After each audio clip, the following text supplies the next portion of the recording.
Dieu te bénisse, frère Francis. Shalom, shalom. Bien-aimé dans le Seigneur, j'ai même partagé un screenshot où on donne les différentes définitions d'un père. Parce que, comme on vient de nous dire, le père, ce n'est pas seulement le géniteur. Voyez. Mais avant de développer cet aspect, j'aimerais d'abord que nous puissions nous concentrer, en fait, que nous puissions voir ce que dit cette parole. Alors, on a Proverbe chapitre 20, verset 20, qui dit, si quelqu'un maudit son père et sa mère, sa lampe s'éteindra au milieu des ténèbres. Et on a aussi Éphésiens chapitre 6, verset 2, qui dit, honore ton père et ta mère, c'est le premier commandement avec une promesse. Pourquoi est-ce que Dieu tient tant à ce que nous honorions notre père et notre mère?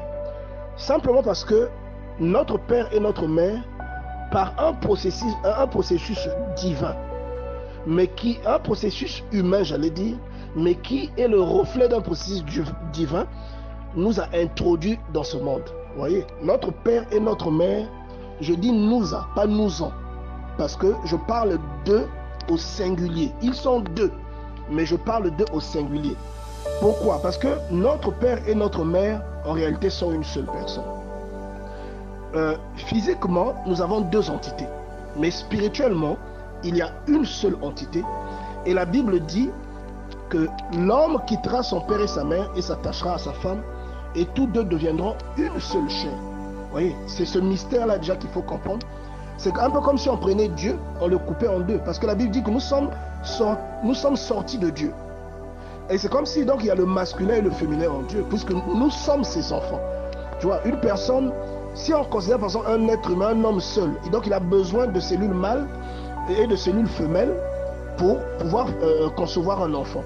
Et dans le cas de Dieu, toutes ces choses-là déjà se trouvent en lui, mais dans un aspect divin. Vous voyez, c'est pourquoi Dieu nous a créés, d'accord, et il nous a introduits sur la terre. Mais en nous introduisant sur la terre, notamment pour les personnes qui se marient sous la volonté de Dieu, il introduit une seule personne, mais deux entités, plutôt une seule entité, mais deux personnes différentes, qui vont naître chacune de leur côté et qui vont finir par se retrouver pour former une seule personne. Et les personnes qui ont cette grâce réalisent souvent des choses extraordinaires. Ou quand je dis extraordinaire, je ne parle pas de popularité, mais même au sein de leur famille, ce qu'ils font, ils vivent un bonheur, ils sont accompagnés par Dieu.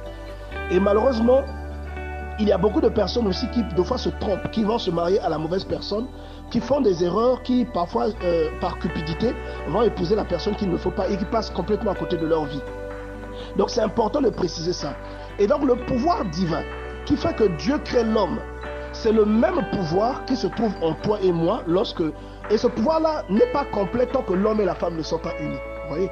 Donc il faut que l'homme et la femme deviennent un pour créer un être humain. Et quand on dit deviennent un là, normalement, du point de vue de Dieu, devenir un là, c'est spirituel. C'est-à-dire avant que ce soit sexuel, c'est d'abord spirituel. Vous voyez? C'est d'abord par amour et spirituellement. Mais on peut prendre ça aussi au sens figuré. On dit que même des personnes qui ne s'aiment pas peuvent avoir des relations sexuelles. Si la femme est dans sa période féconde, la femme va donner un enfant. Elle va mettre au monde un enfant. Elle va mettre au monde un enfant. Vous voyez? Et donc, vous voyez que pour mettre au monde, même les non-croyants, ils ont besoin de se mettre à deux. Vous voyez? Parce que c'est en se mettant à deux que l'on devient complet. C'est en se mettant à deux que le pouvoir que Dieu a déposé en nous se manifeste. Même les gens qui font des fécondations in vitro, des gens qui vont dans des banques de sperme pour pouvoir tomber enceinte, ces personnes-là ont toujours besoin d'une sémence masculine. Elles ont toujours besoin d'une sémence mâle pour qu'il y ait fécondation, pour pouvoir avoir donc un enfant qui croît dans leur ventre. Vous voyez? Et le seul moyen de procréer, c'est de mélanger les deux cellules, c'est-à-dire la cellule mâle et la cellule femelle. Pourquoi? Parce que la cellule mâle et la cellule femelle, en fait, l'homme et la femme ne sont complets que lorsqu'ils sont un. Vous voyez? Donc il y a toute une chose cachée dans cette parole qui peut être décortiquée pendant des heures et des heures. Donc Dieu dit que l'homme quittera son père et sa mère et s'attachera à sa femme, et les deux deviendront une seule personne. Donc une seule personne, vous êtes deux personnes distinctes, mais vous êtes une entité. Vous voyez, vous êtes une entité. C'est comme votre corps. Votre corps a deux bras, il a deux pieds. Mais les deux bras et les deux pieds font partie de votre corps. C'est toujours votre corps, vous voyez.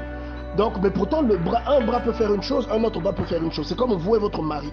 Vous pouvez faire une chose, votre mari peut faire une autre chose. Mais vous êtes une entité reliée par un corps, par le tronc. Et dans le cas de l'homme et la femme, ce qui vous relie, c'est une puissance divine aussi qu'on appelle l'amour. L'amour vous relie. Donc lorsque Dieu vous demande de respecter votre père et votre mère, il ne vous le demande pas en vain. En fait, votre père et votre mère est l'image de Dieu. Je reprends « et l'image ». Je ne dis pas « sans ». Je dis « et l'image » parce que je parle d'eux au singulier. Parce que je les considère comme une seule personne. Votre père et votre mère est l'image de Dieu.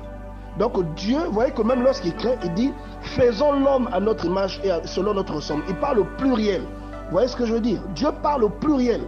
Vous voyez, bien-aimé dans le Seigneur. Et la Bible nous dit « au commencement était la parole, et la parole était avec Dieu, la parole était Dieu ».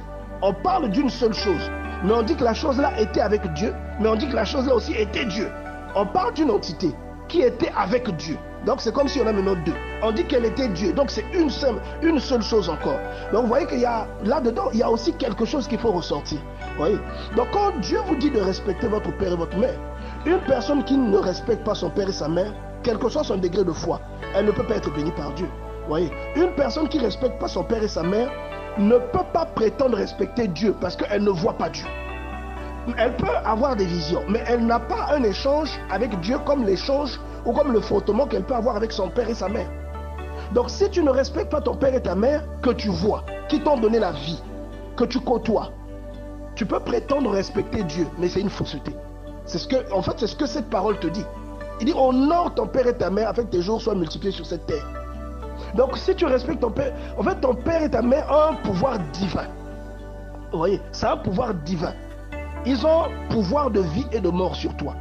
Vous voyez, quoique c'est Dieu qui détient ce pouvoir. Mais ce sont si toi tu es un mauvais enfant, comme il est écrit dans la Bible, que si un enfant n'écoute pas ses parents et que s'il est maudit, il doit être mis à mort. Vous voyez, là, ce n'est plus parce que c'est tes parents, c'est Dieu qui a statué. Donc ils ont un pouvoir, ils peuvent ouvrir dans ta vie et fermer dans ta vie. Il y a des personnes qui n'ont jamais réussi à trouver du travail parce qu'un jour ils se sont disputés avec leur père ou avec leur mère. Il y a des gens qui ont tapé leur mère, il y a des gens qui ont tapé leur père. Et ils savent ce que leur vie est devenue. Vous voyez? Pourtant c'est des êtres humains. Vous pouvez taper n'importe qui dans la rue. Vous pouvez taper votre frère. Mais tapez votre mère, tapez votre frère, vous verrez ce que deviendra votre vie. Vos poches seront trouées, le ciel au-dessus de vous, comme il est écrit dans Lévitique chapitre 15. Le ciel au-dessus de vous sera de fer. Vous savez, le ciel ne sera pas comme le ciel là, ça sera du béton, ça sera du cuivre au-dessus de vous. Le sol sera du béton. Vous allez planter, vous n'allez jamais recueillir. Vous voyez? Parce que le père et la mère, c'est l'image de Dieu. Donc tu ne peux pas traiter ton père de sorcier. Il y en a qui traitent leur père de sorcier, à tort ou à raison. Si votre père c'est un sorcier, c'est à Dieu de le juger, ce n'est pas à vous. Vous n'avez pas le droit d'offenser votre père, parce que même s'il ne vous le dit pas, si ce que vous lui dites lui fait mal, un malheur peut s'abattre dans votre vie. Vous voyez? Si c'est un sorcier, pourquoi il ne vous a pas bouffé? Pourquoi vous êtes toujours en vie? Ça veut dire que quelque part Dieu vous protège. D'accord? Donc laissez ça à Dieu. Continuez à jouer votre rôle d'enfant. Continuez à jouer parce que Dieu ne peut pas aller à l'encontre de sa propre parole. Dieu a dit honore ton père et ta mère. Mais si tu viens prendre ton père, tu dis sorcier, c'est toi qui me maudis. Dieu ne peut pas aller à l'encontre et prendre ta défense. En disant ça, toi-même tu ouvres le bouclier que Dieu a mis devant toi pour que le malheur puisse s'abattre sur toi. Voyez? Et ce n'est pas systématique. Ça peut être systématique chez certains, mais pas chez d'autres. Ce n'est pas automatique. Voyez? Donc, bien aimé dans le Seigneur, je vous en conjure, cette parole qui vous dit honore ton père et ta mère, parce que le père et la mère, c'est l'image de Dieu. C'est le symbole, la représentation de Dieu. Voyez? Si tu ne les honores pas, tu ne peux pas honorer Dieu ou tu ne peux pas prétendre honorer Dieu. Celui qui craint Dieu respectera son père et sa mère. Et celui qui traite bien ses parents, qui tremble pour eux, qui prend soin d'eux, qui ne leur fait pas de peine, même s'il ne dit pas qu'il aime Dieu, Dieu sait qu'il l'aime déjà, même s'il ne l'a jamais vu. Parce que le symbole vivant que Dieu a placé devant eux est respecté. C'est-à-dire qu'il respecte ce symbole, vous voyez, et il honore ce symbole. Maintenant, passer à la deuxième partie, nous avons beaucoup de types de pères. Il y a le père géniteur qui nous a mis au monde, qui nous a donné la vie.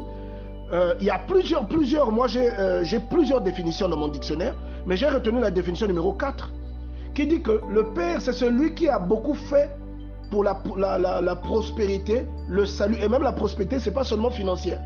La prospérité, même la vie elle-même est une prospérité. Si tu es né et qu'aujourd'hui tu as 18 ans, ta vie a prospéré. Vous voyez, ta vie s'est accrue. Et il dit pour le salut, pour le bonheur d'un peuple ou d'une classe nombreuse de personnes qui agit envers ceux dont il prend soin comme un père agirait envers ses enfants. Donc ça peut ne pas être ton père biologique. Mais si cette personne t'introduit pour la première fois dans un milieu, dans un domaine, dans une science, par exemple ton maître qui t'a enseigné pour la première fois à l'école, il doit être considéré comme un père, même si ce n'est pas ton géniteur. Par exemple, ton pasteur qui t'a emmené vers Dieu, et il doit être considéré comme un père. Voilà pourquoi on utilise le mot père spirituel. Vous voyez, c'est un père parce que c'est lui qui t'a introduit. Est-ce que vous voyez? Et voilà pourquoi on dit, quand on dit honore ton père et ta mère, tout ça, ça rentre en compte. Et tu dois, le fait d'honorer ton père, ce n'est pas seulement ton père biologique, mais dans tous les domaines de ta vie, toute personne qui normalement peut être considérée comme un père, toute personne qui t'a introduit, qui a pris soin de toi, que ce soit une femme ou un homme, cette personne est considérée comme un père. Pas un père en tant que garçon, en tant que mâle, mais un père en tant que symbole paternel, en tant que figure paternelle. Vous voyez? Et cela peut, par exemple, si on prend Josué, comme c'est Moïse qui l'a formé, Moïse peut être considéré comme le père de Josué. Pourtant, ce n'est pas son père biologique. Ou c'est comme Élie. Élie peut être considéré comme le père d'Élisée, mais pourtant Élisée avait son père et sa mère. Il dit à Élie, laisse-moi embrasser mon père et ma mère. Vous voyez? Donc, mais Élie va être considéré comme son père parce que c'est lui qui l'a introduit dans un domaine spécifique. Donc même, il y a certaines personnes qui ne savent pas, ils respectent leur père et leur mère, mais ils manquent du respect à quelqu'un qui a joué un grand rôle dans leur vie. Ils ne savent pas parfois que leur malheur vient de là, leur blocage vient de là. Cela peut être ton oncle, comme on nous l'a dit tout à l'heure. Cela peut être le frère de ton père, la soeur de ta mère. Mais ça peut aussi être quelqu'un qui n'est pas de ta famille, mais qui a joué un rôle dans ta vie et que Dieu considère comme un père dans ta vie, dans un certain domaine. Vous voyez, bien aimé dans le Seigneur.